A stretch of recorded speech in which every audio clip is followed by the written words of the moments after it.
All praises are for Almighty Allah, our Creator, our Sustainer, the one who tests His servants in different ways. And from amongst the tests that He tests us with is something known as anger. Something which is a characteristic within the humans, that they become angry. Now when the anger comes, that itself, the fact that the anger has appeared, is not us failing the test. Once the anger appears, now what we do from that stage, either we will pass the test or we will fail the test. If we act upon the anger and swear, take revenge, and so on and so forth, we've failed the test. But if we suppress the anger, if we control the anger, then we have passed the test. Almighty Allah mentions in the Quran, in the 3rd chapter, Surah Ali Imran, verse 134. Almighty Allah mentions the characteristics, the traits of those that do good and those that are loved by Almighty Allah. From amongst those traits, Almighty Allah mentions in this verse, الَّذِينَ يُنْفِقُونَ فِي السَّرَّاءِ وَالضَّرَّاءِ, that the first are those who spend in the way of Almighty Allah during times of adversity and also times of prosperity. وَالْكَاظِمِينَ الْغَيْظِ, and they are those that when anger comes upon them, they suppress the anger. وَالْعَافِينَ عَنِ النَّاسِ, and they forgive the people. Those that have done wrong to them, they are the bigger person and they forgive that individual or those individuals. Wallahu yuhibbul muhsinin. All of these people that are doing these good actions, Almighty Allah loves each and every one of them. If we act upon wal kadhimin al ghayz, those that suppress their anger, control their anger, Almighty Allah will also love us. The Prophet sallallahu alaihi wasallam explains about the strong person. Those days, the person who was a wrestler, they were considered as the strongest people of society. Nowadays, you can say whether it's a bodybuilder, whether it's a black belt in any form of martial arts, whether it's a boxer or UFC fighter, these people are taken as the strongest people in society. But the Prophet ﷺ mentioned to us that these in reality are not the strongest of people. The strongest in the sight of Almighty Allah is that which is mentioned in Sahih al-Bukhari. لَيْسَ الشَّدِيدُ بِالسُّرْعَةِ إِنَّمَا الشَّدِيدُ الَّذِي يَمْلِكُ نَفْسَهُ عِنْدَ الْغَضَبِ. The strong person is not one who can wrestle, but rather the strong person is that individual that when anger comes, that individual is able to control the anger, is able to suppress that anger, not give in to that anger. Because when anger comes, a veil comes upon our intellect. And that veil prevents us from thinking rationally. And we make major mistakes due to the anger. Any judgment, any decision which is made during anger, later we regret it. Look in society, when husband and wife have arguments, and the husband all of a sudden gives 3 divorces to the wife out of anger. Whenever they come, they say the same story. I said it out of anger. I said it out of anger. Firstly, nobody ever gives divorce out of love. There's always anger.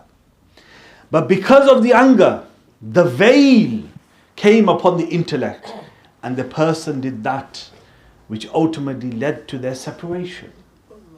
Likewise, if somebody shouts abuse to us whilst walking in the street, swears, says something racist, our anger will test us. Either we become guilty like them and swear back, shout back, go and try to attack them, and then we are also guilty in the sight of Allah. Or we leave it alone and we leave the individual to Almighty Allah. Because when somebody abuses us, Almighty Allah gets the angels to respond. And they keep responding. But when a person responds, then the angels will stop responding. Because Almighty Allah will say, now that you have taken action, I will not send my angels to respond to that individual who is doing wrong to you. So anger is something which can destroy families. It can lead to physical abuse. Different forms of abuse take place just because of the anger of the spouse. Within our community, people that have anger, they cause hardship for others. This is something which we must control and work upon, managing our anger. The Prophet ﷺ was asked by one of the companions one day, Awsini. He came and he said, advise me. Give me advice, O Prophet ﷺ. This hadith is also mentioned in Sahih al-Bukhari. Out of all the advice that could have been given, a very simple advice was given to that companion. La taghdab. Don't get angry. Meaning control your anger. فَرَدَّدَ مِرَارًا. The companion asked again, any more advice? La taghdab. Control your anger. Don't get angry. The Prophet ﷺ knew that not only did this companion need advice of controlling anger, but many people from my ummah will be those that will have immense anger, and they will need to control and suppress that anger. When Sayyiduna Abu Darda, the great companion, when he came to the Prophet ﷺ and he asked, O Prophet ﷺ, tell me of an action that if I act upon that, I will be admitted into paradise. This hadith is mentioned in Al-Mu'jam Al-Awsat. Look at the beautiful advice of the Prophet ﷺ. La taghdab walakal jannah. Control your anger, don't get angry, and Almighty Allah will give you paradise. If we also act upon that, if we live lives as good Muslims, and we also control our anger for the sake of Allah, Almighty Allah will admit us into paradise. But there's two types of anger. One anger is for the sake of Almighty Allah, and one anger is for that other than Almighty Allah. Our issue is the anger which is madhmoom, which is that anger which is for somebody other than Almighty Allah, for our own respect, our own ego, whatever the case may be. This anger is detestable in the Sharia, in the sight of Almighty Allah. But the anger which occurs and a person acts solely for the sake of Almighty Allah, that anger is mahmood, it is praiseworthy. If the Muslims defend themselves against the enemy, at the time of the companions when jihad used to take place, they weren't fighting and killing the enemy with love, it was with anger. But that anger was solely for the sake of Almighty Allah. not for their own personality so that people praise me and say, what a warrior. But rather, because the enemy are attacking the Muslims, they are insulting Almighty Allah, therefore the companions reacted and defended themselves. So whenever anger comes for the sake of Almighty Allah, when we see oppression around the world, which takes place either by non-Muslims or corrupt tyrants that call themselves Muslims, anger will come to us and we will be tested by Almighty Allah. That this anger, do you use this anger to help the needy in a way which is accepted by Islam, or do you get angry and now start swearing and abusing the non-Muslims? This is what happens. Whenever we see something that's happened to Palestine, what do our people normally do? These Jews, and start attacking the Jews. All the Jews, as if they're all in the same boat. This is wrong. The ones that are the oppressors, the Zionists, yes. But the other ones, those that disagree with the government of Israel, we shouldn't just start abusing them, but rather pray for their guidance. Likewise, whether it's Syria, whether it's any other country, like China, what they're doing with the camps, millions of Muslims, they're brainwashing them. Modern day concentration camps. We do become angry, but that is solely for the sake of Almighty Allah. Now if we start picking up weapons and engaging in jihad, we will become guilty, because we're not permitted to do that. But if somebody comes to our country and tries to attack us, and if we defend ourselves, that will be true jihad. So we must ask ourselves, is this anger and what I am doing, is this for Allah, or is it for myself, or for some other reason? The Prophet ﷺ said, "Man kana yu'minu billahi wal yawmil akhir, falyaqul khayran aw liyasmut." The hadith mentioned in Sahih Muslim, the Prophet ﷺ said, whoever from my believers, from my ummah, whoever believes, truly believes in Almighty Allah and the last day, the day of judgment, then either when they speak they say good, or they remain silent. If you have nothing good to share, nothing good to say, then just remain silent. And when it comes to anger, then one should stay silent. Like the hadith of Musnadul Imam Ahmad, إِذَا غَضِبَ أَحَدُكُمْ فَلْيَسْكُتْ. When any one of you is angry, remain silent. Because what you're about to say in anger, you're going to regret. So remain silent.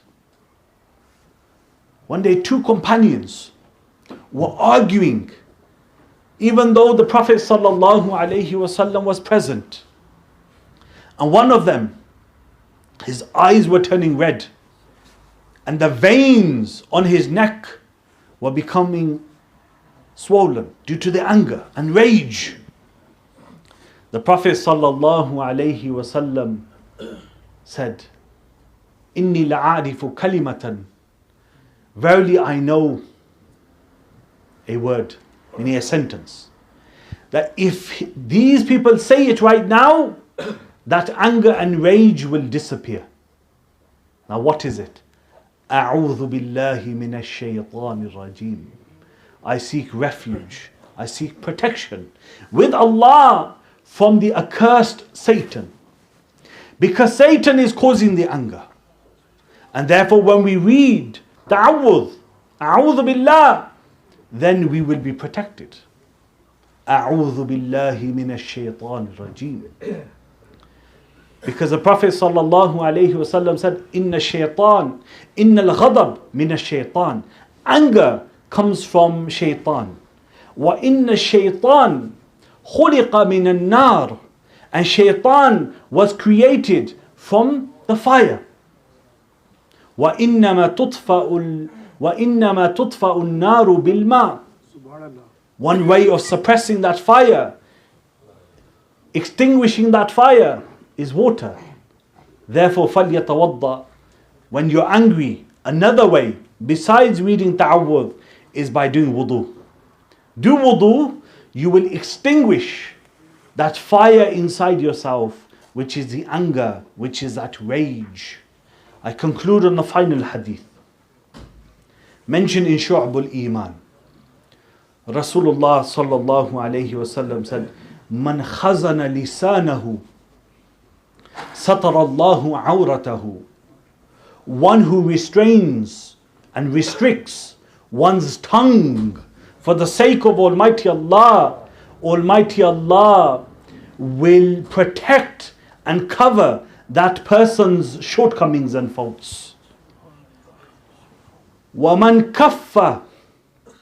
And one who restrains غَضَبَهُ, his anger, كَفَّ اللَّهُ عَنْهُ عَذَابَهُ. Almighty Allah will restrain His punishment upon that person. But what's the condition? To restrain the anger for the sake of Almighty Allah. Then Allah will restrain His punishment upon us if we do so. May Almighty Allah give us all the ability to suppress our anger and to do so solely for the sake of Almighty Allah. وَمَا عَلَيْنَا إِلَّا الْبَلَاغُ الْمُبِينَ.